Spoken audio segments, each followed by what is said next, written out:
زوبیہ کی چیخیں سن کر اسفندیار جو ابھی ابھی گھر میں داخل ہوا تھا فوراً سے کمرے میں گیا، جہاں سے 4 مرد باہر کی طرف بھاگ گئے۔ زوبیہ کی حالت بتا رہی تھی کہ اس کے ساتھ کیا ہوا۔ حویلی والے اس کے کمرے میں اکٹھے ہو گئے۔ ہائے، یہ منحوس تو پاک ہی نہیں رہی، 2 دن بعد تو رخصتی تھی، اپنے عاشقوں کو بلا لیا۔ چچی جان اسفندیار کو کہنے لگی، اسے فوراً طلاق دو۔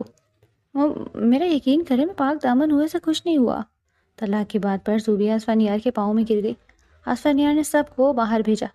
اگر تم پاک دامن ہو تو پھر یہ کیا بہہ رہا ہے؟ اپنے ٹخنوں کے پاس دیکھو۔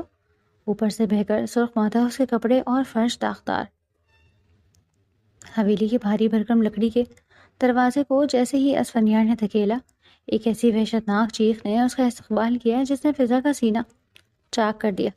یہ چیخ زوبیہ کی تھی، وہ زوبیہ جس کی دو دن بعد رخصتی کی تیاریاں اس حویلی کے در و دیوار میں خوشبو بن کر مہک رہی تھی۔ اسفندیار کے قدم وہیں جم گئے، لیکن اگلے ہی پل اس کے رگو پے میں دوڑتے لہو نے اسے جھرجھری سی دی۔ وہ بجلی کی تیزی سے اوپر کی منزل کی طرف بھاگا۔ سیڑھیاں چڑھتے ہوئے اس کے کانوں میں افراتفری کی آوازیں گونج رہی تھی۔ جیسے ہی وہ زوبیہ کے کمرے کے پاس پہنچا، 4 ہیبت ناک سائے تیزی سے اسے دھکا دیتے ہوئے باہر کی طرف لپکے۔ اسفندیار نے انہیں پکڑنے کی کوشش کی، لیکن وہ اندھیرے کا فائدہ اٹھائے ہوئے عقبی راستے سے غائب ہو گئے۔ کمرے کے اندر کا منظر کسی بھیانک خواب سے کم نہ تھا۔ زوبیہ فرش پر ڈھیر تھی، اس کے بال بکھرے ہوئے تھے اور لباس جگہ جگہ سے تار تار تھا۔ اس کی آنکھوں میں وہ دہشت تھی جو کسی زندہ انسان کو مرنے سے پہلے محسوس ہوتی ہے۔ اس سے پہلے کہ اسفندیار اسے سنبھال پاتا، حویلی کے باقی لوگ بھی پریشانی کے عالم میں کمرے میں امڑ آئے۔ ہائے اللہ، یہ کیا ہو گیا؟ چچی جان نے اپنے منہ پر ہاتھ رکھ کر ڈرامائی انداز میں دہائی دی، لیکن ان کی آنکھوں میں چھپی چمک کچھ اور ہی کہانی سنا رہی تھی۔ میں نہ کہتی تھی کہ یہ لڑکی ہماری خاندانی غیرت کو مٹی میں ملا دے گی؟ دیکھ لو اسفند، اس منحوس نے تمہاری عزت کا جنازہ نکال دیا۔ اسفندیار خاموش کھڑا تھا، اس کا چہرہ سفید پڑ چکا تھا۔ کمرے میں موجود ہر شخص کی زبان زہر اگل رہی تھی۔ 2 دن بعد رخصتی تھی اور اس نے آج ہی اپنے عاشقوں کو بلا لیا۔ چچی جان نے زہر خند لہجے میں کہا، اسفند یہ پاک نہیں رہی، یہ ناپاک ہو چکی ہے۔ ایسی عورت کو اس حویلی میں رہنے کا کوئی حق نہیں۔ اسے فوراً طلاق دو اور دفع کرو یہاں سے۔ طلاق؟ طلاق کا لفظ جیسے زوبیہ کے کانوں میں پگھلا ہوا سیسا بن کر اترا۔ اس نے ہمت جمع کی اور گھسیٹتی ہوئی اسفندیار کے قریب آئی۔ اس نے کانپتے ہاتھوں سے اسفندیار کے بوٹوں کو تھام لیا۔ نہیں اسفند، خدا کے لیے ایسا نہ کہیں، میرا یقین کریں، میں پاک دامن ہوں۔ اس کی آواز ہچکیوں میں گم ہو رہی تھی۔ وہ لوگ زبردستی اندر آئے، میں نے مزاحمت کی، میں نے بہت شور مچایا، میرا یقین کریں ایسا کچھ نہیں ہوا جیسا آپ لوگ سمجھ رہے ہیں۔ اسفندیار نے اپنے بند مٹھیوں کو بھینچا، اس کی پیشانی پر ابری رگیں اس کے اندرونی قلب کی گواہی دے رہی تھی۔ اس نے گردن گھما کر کمرے میں موجود تماشائیوں کو دیکھا۔ سب باہر نکل جائیں۔ اس کی آواز میں وہ گرج تھی کہ چچی جان سمیت سب کے قدم پیچھے ہٹ گئے۔ میں نے کہا سب باہر جائیں، مجھے اس سے اکیلے میں بات کرنی ہے۔ بادل نخاسر سب ہڑبڑاتے ہوئے کمرے سے باہر نکل گئے۔ جیسے ہی دروازہ بند ہوا، کمرے میں ایک ہولناک خاموشی چھا گئی۔ زوبیہ ابھی بھی اس کے پاؤں پکڑے سسک رہی تھی۔ اسفند، میری بات سنیں۔ اسفندیار نے اپنے پاؤں پیچھے کھینچا اور ایک گہری سرد سانس لی۔ اس کی نظریں زوبیہ کے چہرے پر نہیں بلکہ نیچے فرش پر تھیں۔ تم کہہ رہی ہو کہ تم پاک دامن ہو؟ اس نے دھیمی لیکن کاٹدار آواز میں پوچھا۔ خدا کی قسم، میں جھوٹ نہیں بول رہی۔ زوبیہ نے روتے ہوئے اسے دیکھا۔ اسفندیار نے ایک قدم پیچھے ہٹ کر اشارہ کیا۔ اگر تم پاک دامن ہو تو پھر یہ کیا بہہ رہا ہے؟ ذرا اپنے ٹخنوں کے پاس دیکھو زوبیہ۔ زوبیہ نے لرزتی ہوئی نگاہوں سے نیچے دیکھا۔ اس کے سفید لباس کے دامن سے رستا ہوا شوق سرخ مادہ اس کے ٹخنوں سے ہوتا ہوا سفید سنگ مرمر کے فرش پر پھیل رہا تھا۔ وہ خون کی ایک لکیر تھی جو اس کی عصمت کی گواہی دینے کے بجائے بظاہر اس کی بدقسمتی کا اشتہار بن گئی۔ فرش پر پڑا وہ سرخ دھبا لمحہ بلمحہ بڑھتا ہوا جا رہا تھا، بالکل ویسے ہی جیسے زوبیہ کی زندگی میں لگا یہ داغ پھیلنے والا تھا۔ یہ لہو جھوٹ نہیں بولتا زوبیہ۔ اسفندیار کی آواز میں اب صرف نفرت باقی تھی۔ تمہارے جسم سے بہتا یہ سرخ مادہ تمہاری پاک دامنی کے دعوے کو غلط ثابت کر چکا ہے۔ اب میرے پاس تمہیں دینے کے لیے صرف نفرت ہے اور آخری فیصلے کے الفاظ بچے ہیں۔ زوبیہ سرخ مادے کو دیکھتی رہ گئی۔ اس کی زبان گنگ ہو گئی اور ذہن مفلوج۔ اسے سمجھ نہیں آ رہا تھا کہ یہ زخم کہاں لگا، لیکن وہ سرخ لکیر اس کی قسمت کی سیاہی بن کر فرش پر نقش ہو رہی تھی۔ خان حویلی کی بلند و بالا دیواریں اور ان پر کندہ قدیم نقش و نگار اس خاندان کی شان و شوکت اور صدیوں پرانی روایت کے امین تھے۔ یہ حویلی محض اینٹ اور پتھر کا ڈھانچہ نہیں تھی، بلکہ ایک ایسی سلطنت تھی جس کے اپنے اصول، اپنے قاعدے اور اپنے حکمران تھے۔ اس حویلی میں خان خاندان کے 3 چشم و چراغ اپنے اپنے خاندانوں کے ساتھ مقیم تھے۔ سب سے بڑے اکبر خان تھے، جن کی روبدار شخصیت کے سامنے سب سر تسلیم خم کرتے۔ ان کی بیگم زرمینہ بیگم حویلی کی بڑی بہو ہونے کے ناطے بظاہر گھر کے انتظامات کی مالکہ تھی، لیکن در حقیقت حویلی کا کوئی بھی فیصلہ ان کے یا اکبر خان کے ہاتھ میں مکمل طور پر نہیں تھا۔ زرمینہ بیگم کے 2 بیٹے تھے، اسفندیار خان اور ولی خان۔ اکبر خان سے چھوٹے قاسم خان تھے، جن کی بیگم نشاط چچی حویلی کی سیاست میں اپنا ایک الگ مقام رکھتی تھی۔ ان کی 3 اولادیں تھیں، 2 بیٹے اعظم خان اور ہاشم خان اور ایک بیٹی انوشے تھی۔ قاسم خان سے چھوٹے حاکم خان تھے، جن کی زندگی کی کہانی حویلی کے در و دیوار میں ایک اداس گیت کی طرح گونجتی تھی۔ ان کی ایک ہی بیٹی تھی زوبیہ۔ بظاہر تو اکبر خان گھر کے بڑے تھے، لیکن حویلی کی اصل روح رواں، اس کا دھڑکتا ہوا دل اور اس کا دماغ صرف ایک ہستی تھی، بی جان۔ بی جان اس خاندان کی سب سے بزرگ دادی ماں تھی۔ ان کی عمر نے ان کے چہرے پر جھریوں کا جال تو بن دیا تھا، لیکن ان کی آواز کی گرج اور فیصلوں میں آج بھی وہی پرانی کاٹ تھی۔ وہ ایک نہایت مذہبی اور باوقار خاتون تھی۔ ان کی زندگی جائے نماز اور تسبیح کے گرد گھومتی تھی، لیکن اس کے باوجود حویلی کے کسی چھوٹے یا بڑے معاملے میں ان کی مرضی کے بغیر پتہ بھی نہیں ہل سکتا تھا۔ یہاں تک کہ زرمینہ بیگم، جو گھر کے باورچی خانے کی انچارج تھی، روزانہ کا مینیو طے کرنے سے پہلے بھی ہاتھ باندھے ہی چاند کے پلنگ کے پاس کھڑی ان سے مشورہ کیا کرتی تھی۔ بی جان کو اس بات سے اپنی اہمیت اور حاکمیت کا احساس ہوتا تھا۔ ان کا ماننا تھا کہ جس گھر کے فیصلے بزرگوں کی مرضی سے نہ ہوں، وہاں سے برکت اٹھ جاتی ہے۔ اس بھاری بھرکم اور روایات میں جکڑی حویلی کا اگر کوئی سچا وارث تھا تو وہ اسفندیار خان تھا۔ وہ اکبر خان کا بڑا بیٹا اور حویلی کا وہ واحد چشم و چراغ تھا جس نے خاندانی غرور کے ساتھ ساتھ جدید تعلیم اور شعور کو بھی اپنایا تھا۔ اسفندیار نے شہر کی بہترین یونیورسٹی سے تعلیم حاصل کی تھی، جبکہ حویلی کے باقی مرد بشمول اس کے بھائی ولی خان اور کزنز اعظم اور ہاشم کے اس بات پر متفق تھے کہ جب باپ دادا کی اتنی زمینیں، جائیدادیں اور فیکٹریاں موجود ہیں تو پھر پڑھ لکھ کر دماغ کھپانے کی کیا ضرورت۔ وہ سب عیش و آرام کی زندگی کے عادی تھے، لیکن اسفندیار ان سب سے مختلف تھا۔ اس کا دماغ روشن اور سوچ وسیع تھی۔ وہ صبح سویرے اٹھ کر زمینوں کے معاملات دیکھتا، فیکٹریوں کی پروڈکشن چیک کرتا، کسانوں کے مسائل سنتا اور خاندانی تنازعات کو اپنی سمجھداری سے سلجھاتا۔ پورے شہر میں اسفندیار خان کا نام عزت اور رعب سے لیا جاتا تھا۔ حویلی میں رشتوں اور نعتوں کے فیصلے بھی بی جان کی ثواب دید پر ہوتے تھے۔ ان کی عقابی نگاہیں ہر وقت حویلی کے بچوں پر رہتی تھیں کہ کون کس کے لائق ہے۔ اسی لیے جب اسفندیار کی شادی کی بات چلی تو بی جان نے بغیر کسی ہچکچاہٹ کے اپنی سب سے لاڈلی اور عزیز پوتی زوبیہ کا نام لیا۔ زوبیہ کی کہانی درد اور سادگی کا ایک انوکھا امتزاج تھی۔ اس کی والدہ کا انتقال اس وقت ہو گیا تھا جب وہ محض 3 برس کی ایک معصوم بچی تھی۔ ایک جان لیوا اور پراسرار بیماری نے اس کی ماں کو اپنی لپیٹ میں لیا تھا، اور حاکم خان کی تمام تر دولت اور بہترین علاج بھی انہیں موت کے منہ سے نہ بچا سکا۔ اپنی ماں کو روتا بلکتا چھوڑ کر جانے والی وہ ننھی سی جان حاکم خان کی زندگی کا واحد محور بن گئی۔ حاکم خان اپنی بیگم سے دیوانہ وار محبت کرتے تھے۔ ان کی وفات کے بعد حویلی کی کئی عورتوں نے، خاص طور پر نشاط بیگم نے، انہیں دوسری شادی کے مشورے دیے، لیکن حاکم خان نے صاف انکار کر دیا۔ وہ اپنی بیگم کی جگہ کسی اور کو دینے کا تصور بھی نہیں کر سکتے تھے۔ ماں کی ممتا سے محروم زوبیہ نے بی جان کی گود میں پناہ لی۔ بی جان نے اس ننھی کلی کو اپنے آنچل کے سائے میں پالا۔ زوبیہ دادی کے بہت قریب ہو گئی۔ وہ اپنے چھوٹے چھوٹے ہاتھوں سے دادی کی ٹانگیں دباتی، انہیں دوائیاں دیتی اور اپنی توتلی زبان میں ان سے ڈھیروں باتیں کرتی۔ بی جان اس کی معصومیت پر واری صدقے جاتی۔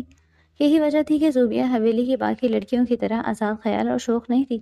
وہ بی جان کی صحبت اور تربیت کے زیر اثر ایک نہایت شریف، پاکردار، دھیمے مزاج اور شاعرانہ طبیعت رکھنے والی لڑکی بن کر ابھری۔ اس کی آنکھوں میں ایک عجیب سی حیا اور باتوں میں بلا کی مٹھاس تھی۔ وہ بلا وجہ گھر سے باہر نکلنے کے بجائے دادی کے پاس بیٹھ کر قرآن کی تلاوت سننا اور سلائی کڑھائی کرنا پسند کرتی تھی۔ بی جان جانتی تھیں کہ اسفندیار جیسے باوقار، سمجھدار اور روب والے مرد کے لیے زوبیہ جیسی نرم خو، فرمانبردار اور سگھڑ لڑکی ہی بہترین جیون ساتھی ثابت ہو سکتی ہے۔ چنانچہ انہوں نے اسفندیار اور زوبیہ کے نکاح کا فیصلہ سنا دیا۔ یہ فیصلہ سن کر حویلی میں خوشی کی لہر دوڑ گئی۔ زوبیہ، جو بچپن سے اسفندیار کو ایک آئیڈل کی طرح دیکھتی آئی تھی، اندر ہی اندر خوشی سے نہال تھی۔ حاکم خان کی آنکھوں میں تو جیسے زندگی کی نئی چمک آ گئی تھی۔ اسفندیار نے بھی بی جان کے فیصلے پر سر جھکا دیا تھا۔ وہ جانتا تھا کہ زوبیہ ایک نہایت پاک باز اور خوبصورت لڑکی ہے، جس میں خامی ڈھونڈنے سے بھی نہیں ملتی۔ وہ اس سادگی بھرے حسن اور شرم و حیا سے متاثر تھا۔ دونوں کا نکاح انتہائی سادگی اور وقار سے پڑھایا گیا تھا، اور پھر جلد ہی رخصتی کی تاریخ بھی طے کر دی گئی۔ آج سے 2 دن بعد رخصتی تھی۔ حویلی کو کسی نئی دلہن کی طرح سجایا گیا تھا۔ ہر طرف کمکموں کی روشنی تھی، گیندا اور گلاب کے پھولوں کی مہک پورے صحن میں پھیلی ہوئی تھی۔ ڈھولک کی تھاپ اور لڑکیوں کے گیتوں سے حویلی کی در و دیوار گونج رہے تھے۔ آج زوبیہ کی مایوں کی تقریب تھی۔ زوبیہ نے خالص پیلے رنگ کا کامدار جوڑا پہنا ہوا تھا، اس کے ماتھے پر جھومر، کانوں میں پھولوں کی بالیاں اور چہرے پر اٹن کی پلاہٹ نے اس کے روایتی حسن کو 4 چاند لگا دیے تھے۔ وہ نظریں جھکائے حیا کی مورت بنے بیٹھی تھی اور ہر دیکھنے والا اس کی بلائیں لے رہا تھا۔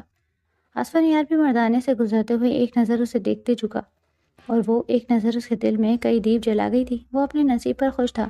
تقریب عروج پر تھی، ہر کوئی ہنس کھیل رہا تھا، مبارکبادوں کا تانا بندھا ہوا تھا۔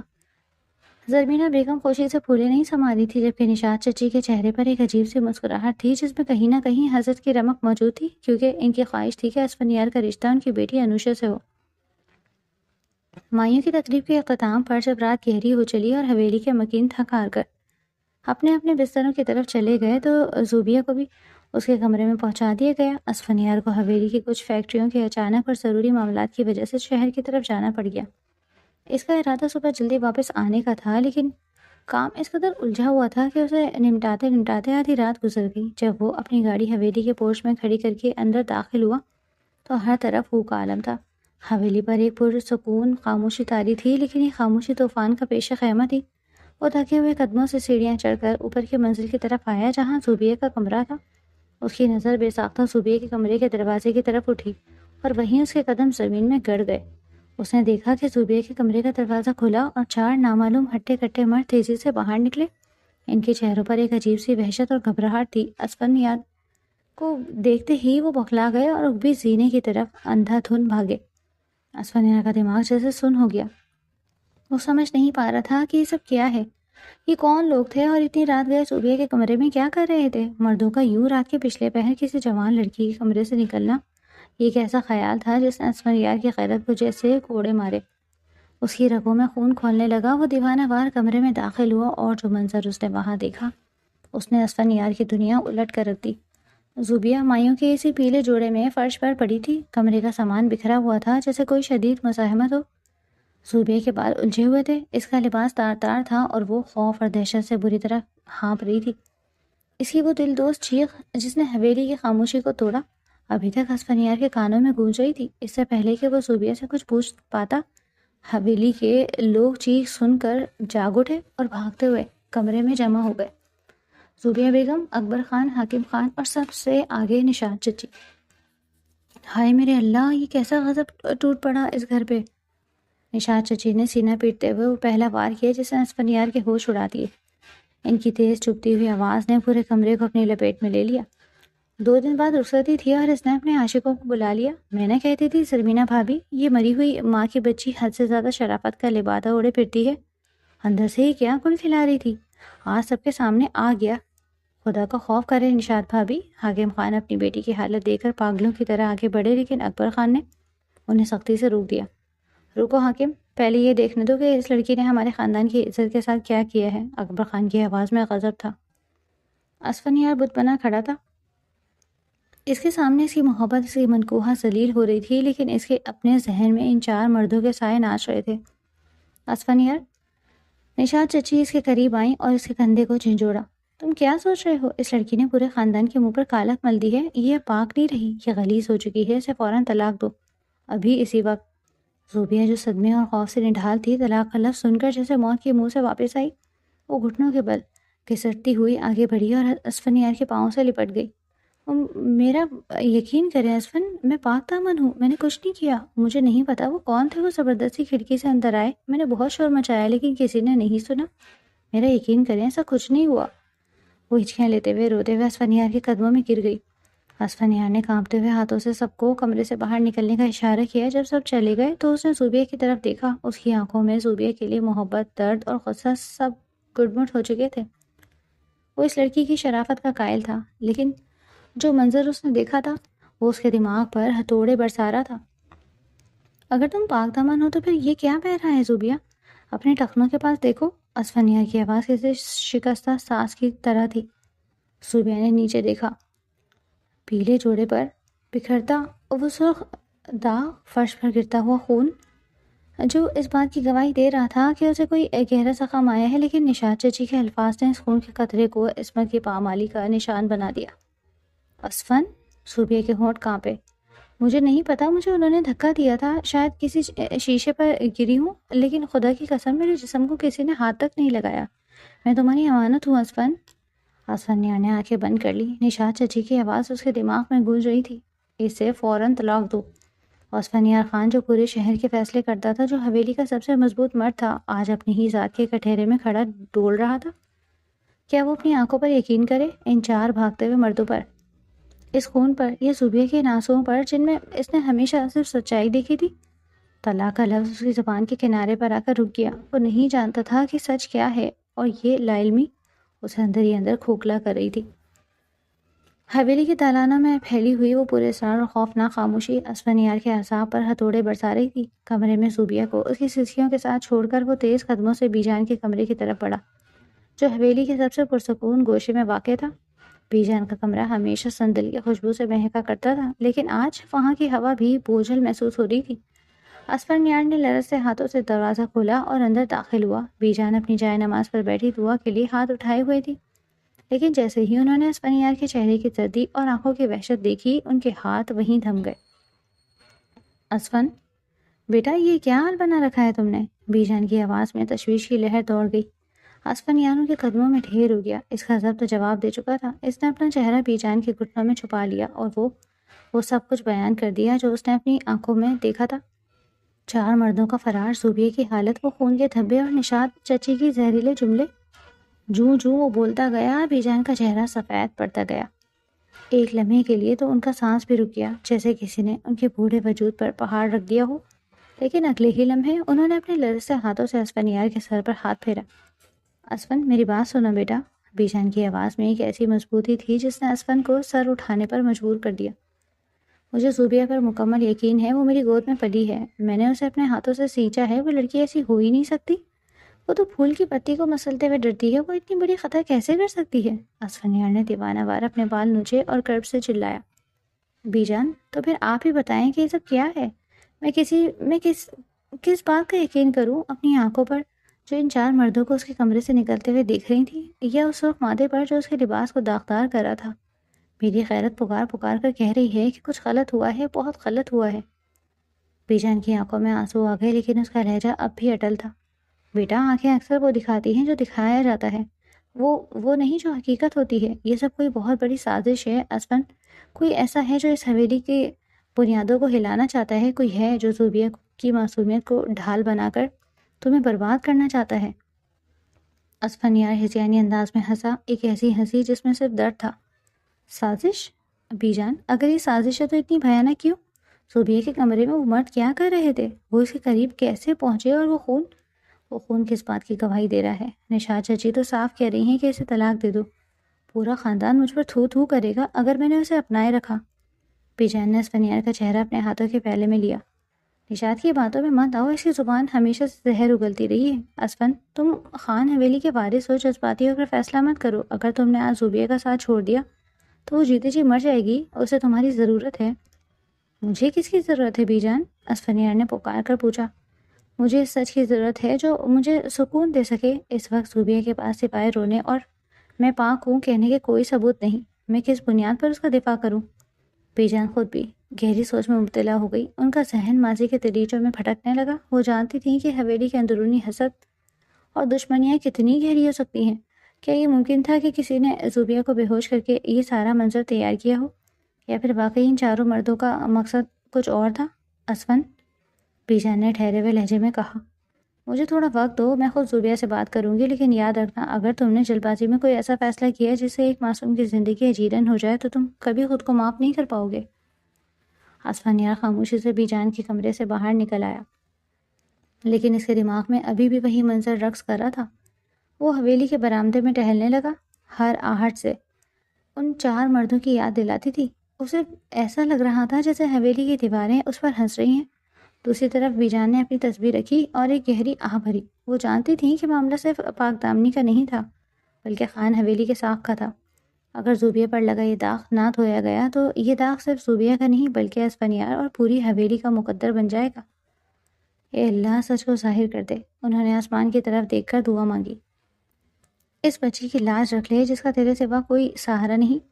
بیجان کے ذہن میں اب کئی سوالات گردش کر رہے تھے۔ وہ مرد حویلی کے سخت پہرے کے باوجود اندر کیسے آئے؟ اوپری راستہ تو ہمیشہ بند رہتا تھا۔ اس کی چابی کس کے پاس تھی؟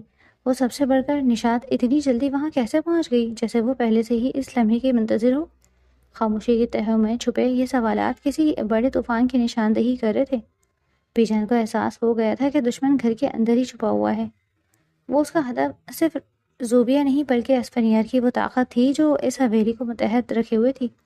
رات کے اس پہر جب حویلی کا ہر کونا کسی نہ کسی راز کو چھپائے ہوئے تھا، بیجان نے فیصلہ کر لیا کہ وہ اس سازش کے آخری سرے تک پہنچ کر رہیں گی، چاہے اس کے لیے انہیں حویلی کے برسوں پرانی روایت کو ہی کیوں نہ توڑنا پڑے۔ لیکن اسفندیار کا ٹوٹا ہوا یقین بحال کرنا ان کے لیے سب سے بڑا چیلنج تھا۔ وہ جانتی تھیں کہ ایک مرد کے لیے اس کی غیرت سے بڑھ کر کچھ نہیں ہوتا۔ وہ اسفندیار اس وقت اسی غیرت کی آگ میں جل رہا تھا۔ کمرے کے باہر اسفندیار نے آسمان کی طرف دیکھا جہاں بادل چاند کو چھپانے کی کوشش کر رہے تھے۔ زوبیہ، کاش تم سچی ہوتی، اس نے سرگوشی کی، اور کاش میں اس سچ پر یقین کر پاتا، لیکن حقیقت ابھی بہت دور تھی اور دکھنے والا سچ کسی زہریلے ناک کی طرح اسے ڈس رہا تھا۔ کل رات کے اس ہولناک اور روح فرسا واقعے کے بعد سے خان حویلی کی فضاؤں میں ایک ایسا گہرا پراسرار اور دم گھوٹ دینے والا سناٹا چھا گیا تھا جس نے حویلی کے ہر مکین کو اپنی وحشت میں لپیٹ رکھا۔ وہ حویلی جو پچھلے کئی دنوں سے کہکہوں، ڈھولک کی تھاپ، گیتوں اور شادی کی تیاریوں سے گونج رہی تھی، آج کسی سوگوار مقبرے کا منظر پیش کر رہی تھی۔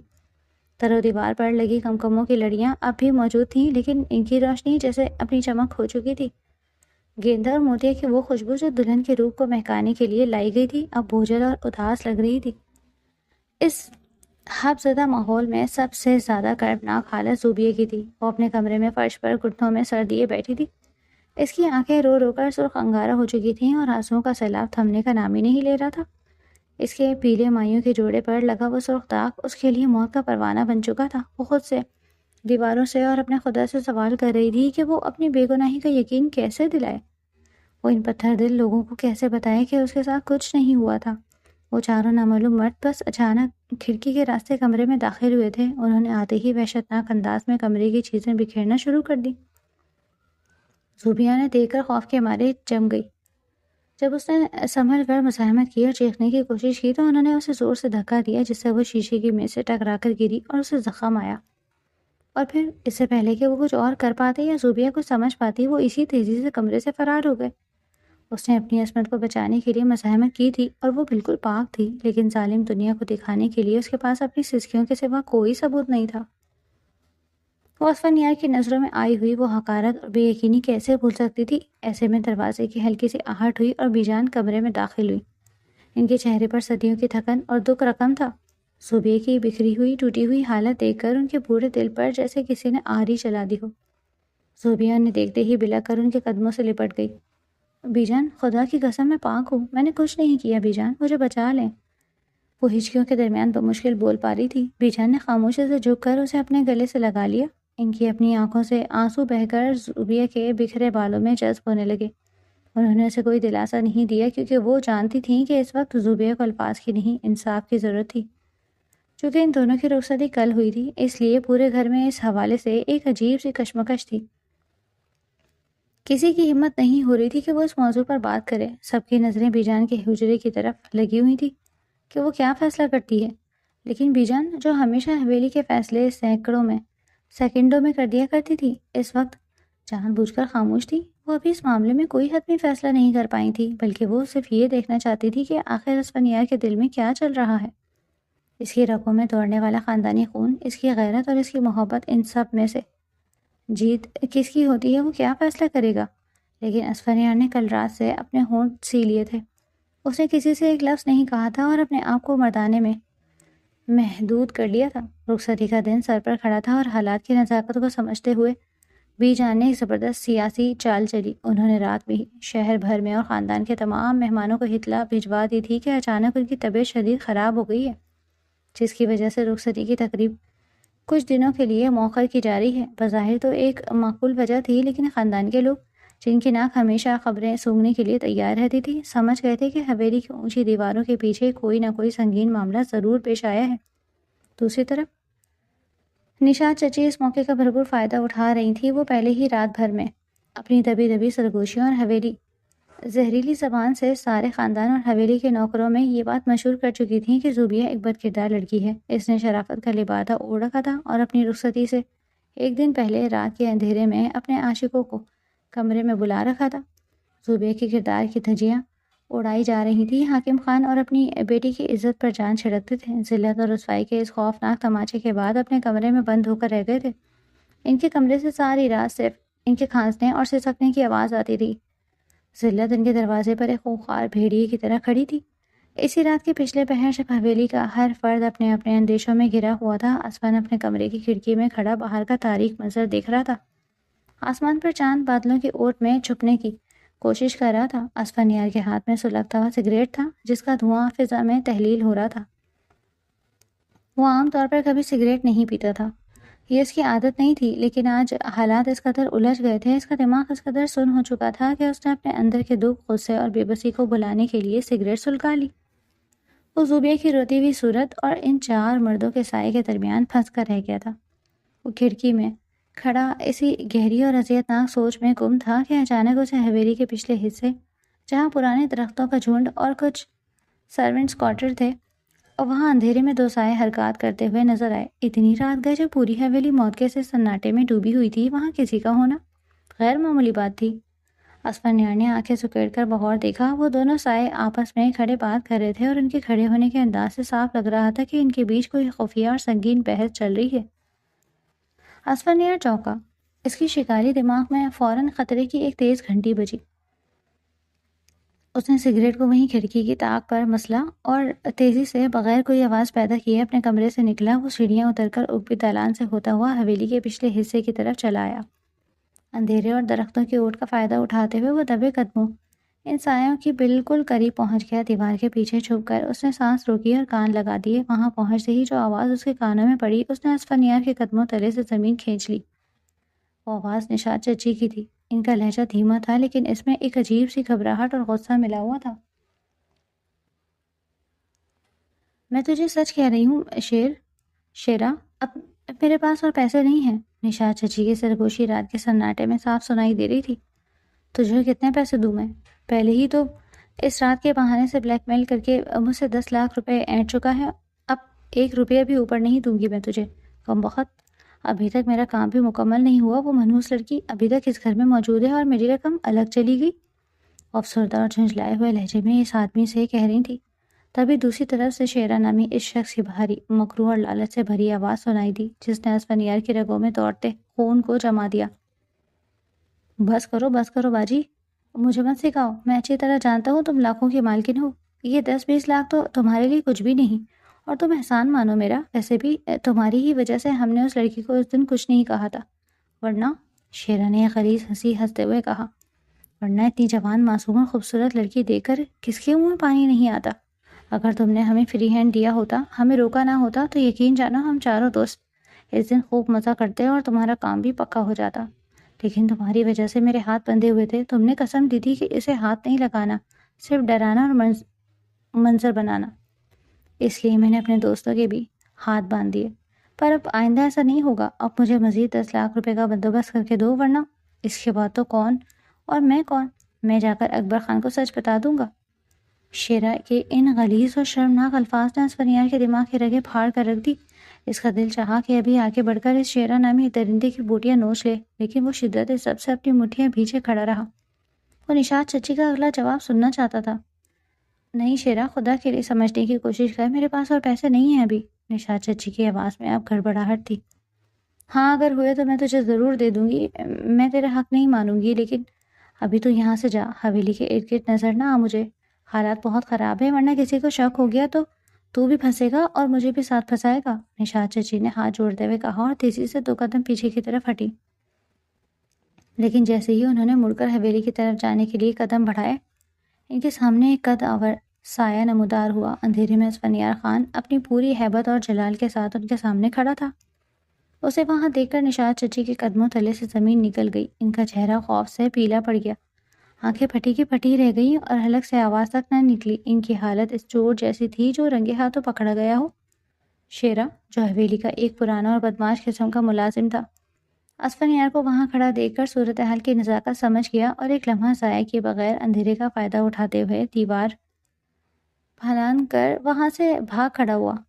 اسفندیار نے شیرا کا پیچھا کرنے کے بجائے اپنی خونی نظریں نشاط چچی پر گاڑ دی۔ وہ آہستہ آہستہ 2 قدم آگے بڑھا اور نشاط چچی کے خوف زدہ آنکھوں میں سیدھا دیکھتے ہوئے ایک ایسی سرد اور کاٹدار آواز میں بولا جو کسی خنجر سے کم نہیں تھی، نشاط چچی، آپ کتنا گریں گی اس کا اندازہ میں خواب میں بھی نہیں کر سکتا تھا۔ اسفندیار کے ہر لفظ سے لاوا ابل رہا تھا۔ ایک عورت ہو کر، اس حویلی کی عزت دار بہو ہو کر، آپ نے ایک معصوم یتیم لڑکی کی عزت، اس کی زندگی کو اس غلیظ طریقے سے داؤ پر لگا دیا، اور وہ بھی صرف اپنے کسی حقیر مقصد کے لیے۔ ان گنڈوں کو آپ نے اس کے کمرے میں بھیجا تھا، وہ جو میری اسفندیار خان کی ہونے والی بیوی تھی۔ آخر آپ نے ایسا کیوں کیا چچی جان؟ زوبیہ نے آپ کا کیا بگاڑا تھا؟ آخر میں نے آپ کا کیا بگاڑا تھا جو آپ نے میرے اور حاکم چچا کے سر پر اتنی بڑی ذلت کی راکھ ڈال دی؟ نشاط چچی، جو پہلے تو خوف سے کانپ رہی تھی، اسفندیار کے ان سوالوں نے ان کے اندر چھپے ہوئے زہریلے حسد اور غرور کو جگا دیا۔ جب انسان کا پردہ چاک ہو جائے تو وہ ڈٹائی پر اتر آتا ہے۔ ان کی گھبراہٹ اچانک ایک شدید غصے اور بغاوت میں بدل گئی۔ ہاں میں نے کیا ہے، سب میں نے ہی کیا ہے، اور مجھے اپنے کیے پر کوئی پچھتاوا نہیں، نشاط چچی ایک دم غصے سے پنکارتے ہوئے بولی۔ ان کی آنکھوں میں نفرت کی آگ جل رہی تھی۔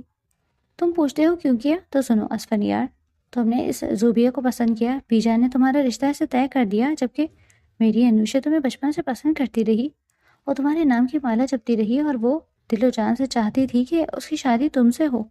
میں خود بھی یہی چاہتی تھی کہ تم میرے داماد بنو، تم حویلی کے وارث ہو، تم پر حق میری بیٹی کا تھا، لیکن تمہاری اور بیجان کی نظر انتخاب اس مری ہوئی ماں کی بچی، اس یتیم اور مسکین زوبیہ پر پڑی۔ آخر میری بیٹی نے تمہارا کیا بگاڑا تھا؟ تم اس سے بھی تو نکاح کر سکتے تھے۔ پھر میں زوبیہ کو تمہارے ساتھ کیسے خوش رہنے دیتی؟ میں کیسے دیکھتی کہ وہ حویلی کی بڑی بہو بن کر راج کرے اور میری انوشے خون کے آنسو روئے؟ میں نے وہی کیا جو مجھے بہتر لگا، جو میری بیٹی کی خوشی کے لیے ضروری تھا اور جو اس وقت ہو سکتا تھا۔ نشاط چچی اس وقت کسی پاگل پن کے خبت میں مبتلا لگ رہی تھی۔ وہ اپنی اتنی بڑی اور غلیظ غلطی ماننے کے قطعی تیار نہیں تھی، بلکہ اپنے گناہ کو ایک ماں کی محبت کا نام دے کر جائز قرار دے رہی تھی۔ اسفندیار انہیں اس ڈٹائی سے بولتا دیکھ کر دنگ رہ گیا۔ اسے یقین نہیں آ رہا تھا کہ حسد اور رنجش انسان کو اس قدر اندھا اور ظالم بنا سکتی ہے کہ وہ اپنے ہی خونی رشتوں کی عزت کو سرے بازار نیلام کرنے پر تل جائے۔ اس کے اندر کا خان مکمل طور پر بیدار ہو چکا تھا۔ اس نے ایک لمبی سانس لی اور اپنے غصے پر ایک سرد خول چڑھا لیا۔ یہ جو آپ نے زوبیہ پر نہیں بلکہ خان حویلی کی عزت پر جو کیچڑ اچھالا ہے نا چچی جان، اسفندیار کی آواز اب چیخ نہیں رہی تھی، بلکہ اس میں ایک ایسا پرسکون زہر تھا جو نشاط چچی کی روح تک کو کانپنے پر مجبور کر رہا تھا۔ اس کا فیصلہ اب صبح ہوگا، اور یاد رکھیے گا، اب جو طوفان اس حویلی میں آئے گا وہ آپ کے اس غرور اور آپ کی اس سازش کو جڑوں سے اکھاڑ پھینکے گا۔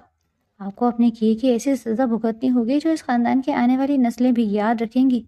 یہ کہتے ہوئے اسفندیار نے آخری حقارت بھری نظر نشاط چچی پر ڈالی اور تیزی سے پلٹ کر حویلی کے اندر کی طرف چلا گیا۔ اس کی آنکھوں میں اب کوئی الجھن نہیں تھی، کوئی کشمکش نہیں تھی۔ سچائی آئینے کی طرح اس کے سامنے آ چکی تھی اور زوبیہ کی پاک دامنی اس کے دل پر روشن ہو چکی تھی۔ اس کی جان میں ایک عجیب سا اعتماد اور فیصلہ کن سختی تھی۔ وہ ایک حتمی فیصلے پر پہنچ چکا تھا، ایک ایسا فیصلہ جو صبح ہوتے ہی اس حویلی کی بنیادوں کو ہلا کر رکھ دینے والا تھا۔ پیچھے اندھیرے میں نشاط چچی اپنے انجام کے خوف سے لرزتی کھڑی رہ گئی۔ اگلی صبح خان حویلی کا سورج اپنے ساتھ ایک ایسا طوفان لے کر طلوع ہوا جس نے برسوں کے چھپے ہوئے چہروں سے شرافت کی نقابیں نوچ ڈالی۔ رات بھر اسفندیار کی آنکھوں میں نیند نہیں اتری تھی۔ اس کی آنکھیں سرخ تھیں، لیکن ان میں اب بے یقینی نہیں بلکہ ایک مضبوط ارادہ تھا۔ ناشتے کی میز پر جب حویلی کے تمام مرد اور خواتین جمع ہوئے تو فضا میں وہی بوجھل پن تھا۔ نشاط چچی اپنے چہرے پر مصنوعی مسلحہ سجا کر بیجان کے قریب بیٹھی تھی،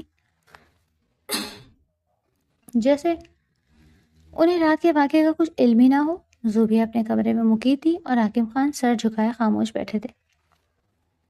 اچانک اسفندیار نے اپنے ہاتھ میں پکڑا ہوا چائے کا کپ زور سے میز پر پٹکا، جس کی آواز سے سب تھرا گئے۔ اس سے پہلے کہ آج کا دن بڑھے، میں اس حویلی کے غلاظت کو صاف کرنا چاہتا ہوں۔ اسفندیار کی آواز دھاڑ کر گونجی۔ اکبر خان نے حیرت سے دیکھا۔ بیٹا، یہ کیا بدتمیزی ہے؟ بڑوں کے سامنے لہجہ درست رکھو۔ بڑے؟ اسفندیار طنزیہ ہنسا۔ بڑے وہ ہوتے ہیں جو گھر کی عزت کی حفاظت کریں، وہ نہیں جو اپنوں کی ہی پیٹھ میں چھرا گھونپے۔ نشاد چچی، کیا میں سب کو بتا دوں کہ کل رات آپ حویلی کے پچھلے حصے میں شیرہ بدماش کو مزید 10 لاکھ روپے کیوں دے رہی تھی؟ یہ جملہ سنتے ہی نشاد چچی کے ہاتھ سے نوالا گر گیا۔ ان کا چہرہ پل بھر میں بدرنگ ہو گیا۔ کمرے میں موجود ہر شخص جیسے ساکت ہو گیا۔ یہ تم کیا بکواس کر رہے ہو اسفن؟ قاسم خان غصے سے کھڑے ہو گئے۔ میری بیوی پر الزام لگانے کی ہمت کیسے ہوئی تمہاری؟ الزام نہیں، یہ سچ ہے۔ اسفن نے جیب سے اپنا فون نکالا اور وہ ریکارڈنگ پلے کر دی جو اس نے رات کے اندھیرے میں چھپ کر بنائی تھی۔ نشاد چچی کی وہی آواز، وہی اعتراف جرم کے انہوں نے زوبیہ کو بدنام کرنے کے لیے غنڈے بھیجے تھے تاکہ اسفندیار اسے نفرت کرے اور اپنی بیٹی انوشا کی جگہ بنا سکے۔ جیسے جیسے ریکارڈنگ چلتی گئی، حویلی کی طرح دیوار پر جیسے لرزہ طاری ہو گیا۔ بی جان جن کے ہاتھ میں تصویر تھی وہ وہیں رک گئی۔ ان کی آنکھوں سے غصے کی چنگاریاں نکلنے لگیں۔ جب ریکارڈنگ ختم ہوئی تو نشاد چچی بی جان کے قدموں میں گر گئیں۔ بی جان مجھے معاف کر دیں، میں تو بس اپنی بیٹی کا گھر بسانا چاہتی تھی، مجھ سے غلطی ہو گئی۔ بی جان نے اپنی لاٹھی زور سے فرش پہ دے ماری۔ ان کا چہرہ غصے سے تمتما رہا تھا۔ خاموش ہو جاؤ بدبخت عورت، تم نے صرف ایک لڑکی کا نہیں، اس پوری حویلی کے وقار کا خون کیا ہے۔ تم نے اس یتیم بچی پر ہاتھ ڈالا جس کی ماں میں تھی، جس کا محافظ اسفندیار تھا۔ بی جان کی آواز میں ایسا جلال تھا کہ سب کے سر جھک گئے۔ بی جان نے اکبر خان اور قاسم خان کی طرف دیکھا۔ قاسم، اپنی بیوی اور بچوں کو سنبھالو، اس حویلی میں اب تمہارا اور تمہاری اس فتنہ پرور بیوی کا کوئی ٹھکانہ نہیں۔ آج اسی وقت تم سب یہاں سے نکل جاؤ، خان حویلی کی مٹی تمہارے جیسے غداروں کو قبول نہیں کرے گی۔ قاسم خان شرمندگی سے پانی پانی ہو گئے، لیکن بی جان کا فیصلہ حتمی تھا۔ نشاد چچی روتی پیٹتی رہیں، لیکن اسفندیار نے سخت مہری سے نوکروں کو اشارہ کیا کہ ان کا سامان باہر پھینک دیا جائے۔ انوشے، اعظم اور ہاشم بھی اپنی ماں کی کرتوتوں کی وجہ سے ذلت کے تصور بنے حویلی سے رخصت ہو گئے۔ اگلے ہی دن حویلی کی فضائیں یکسر بدل گئی۔ بی جان نے حکم دیا کہ رخصتی میں اب ایک لمحے کی بھی تاخیر نہیں ہوگی۔ جو آنسو زوبیہ کی آنکھوں میں گرے تھے انہیں خوشیوں سے پہنچنا تھا۔ نکاح تو پہلے ہی ہو چکا تھا، لہٰذا انتہائی سادگی اور وقار کے ساتھ زوبیہ کو اسفندیار کے کمرے میں رخصت کر دیا گیا۔ رات کی خاموشی میں جب اسفندیار اپنے کمرے میں داخل ہوا جہاں زوبیہ سرخ خروشی جوڑے میں سر جھکائے بیٹھی تھی، تو اسے اپنے وجود پر شرمندگی کا بوجھ محسوس ہوا۔ وہ آہستہ آہستہ چلتا ہوا اس کے قریب آیا اور بیڈ کے کنارے پر بیٹھ گیا۔ زوبیہ اب بھی سسک رہی تھی، لیکن یہ سسکیاں دکھ کی نہیں، سکون کی تھیں۔ زوبیہ، اسفندیار نے انتہائی نرمی سے پکارا۔ اس نے زوبیہ کا ہاتھ اپنے ہاتھوں میں لیا جو برف کی طرح ٹھنڈا تھا۔ میں جانتا ہوں کہ الفاظ تمہاری عزت کا مداوع نہیں کر سکتے جو میں نے تمہیں دیا ہے۔ زوبیہ نے نم آنکھوں سے اسے دیکھا۔ اسفندیار کی آنکھوں میں ندامت کے آنسو صاف نظر آ رہے تھے۔ مجھے معاف کر دو زوبیہ۔ اس کی آواز رک گئی۔ میں نے تم پر اعتبار نہیں کیا۔ اس وقت جو کچھ ہو رہا تھا، وہ خون، وہ مرد، میری غیرت نے میری عقل پر پردہ ڈال دیا تھا۔ مجھے یوں ہی لگا کہ جیسے تم گنہگار ہو۔ میں نے تمہیں وہ زخم دیے جو شاید کبھی نہیں بھریں گے۔ میں ایک گنہگار شوہر کے طور پر تمہارے سامنے کھڑا ہوں۔ زوبیہ نے تڑپ کر اپنے ہاتھ سے اسفندیار کے لبوں پر انگلی رکھ دی۔ نہیں، ایسا مت کہیں، آپ گنہگار نہیں ہیں۔ اس نے ایک گہری سانس لی اور اسفندیار کی آنکھوں میں دیکھتے ہوئے بولی، میں جانتی ہوں کہ اس رات جو منظر تھا وہ کسی کو بھی گمراہ کر سکتا تھا۔ آپ کی جگہ کوئی بھی ہوتا تو شاید یہی سوچتا۔ یہ سب ایک بہت بڑی سازش تھی، ایک ایسا جال تھا جس میں ہم دونوں کو پھنسایا گیا۔ میرا رب گواہ ہے کہ میرے دل میں آپ کے لیے کبھی کوئی گلہ نہیں رہا۔ میں تو بس اس بات پر پریشان تھی کہ کہیں آپ مجھ سے ہمیشہ کے لیے دور نہ ہو جائے۔ اسفندیار نے زوبیہ کا ماتھا چوما۔ تمہارا ظرف بہت بڑا ہے زوبیہ، میں وعدہ کرتا ہوں کہ زندگی بھر تمہاری آنکھوں میں دوبارہ کبھی دکھ کا سایہ نہیں آنے دوں گا۔ تم میری عزت ہو، میری شان ہو۔ زوبیہ کے چہرے پر ایک اطمینان بخش مسکراہٹ آ گئی۔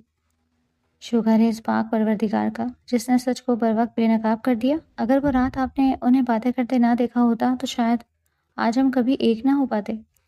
دونوں نے ایک دوسرے کی طرف دیکھا اور پھر ایک ہی خیال ان کے دل میں آیا۔ اسفندیار اٹھا اور مسلح بچھا دیا۔ آؤ زوبیہ، اس مالک کا شکر ادا کریں جس نے ہماری لاج رکھ لی۔ کمرے کے ایک گوشے میں اسفندیار اور دوسرے میں زوبیہ نے 2 رکعت نفل شکرانے کے ادا کیے۔ سجدے میں گرے ان دونوں وجودوں کے دل اب ایک ہی دھڑکن پر دھڑک رہے تھے۔ سازش ہار چکی تھی اور سچائی محبت کی جیت ہو چکی تھی۔ خان حویلی کی تاریخ سائے چھٹ چکے تھے اور ایک نئی پاکیزہ زندگی کا آغاز ہو چکا تھا۔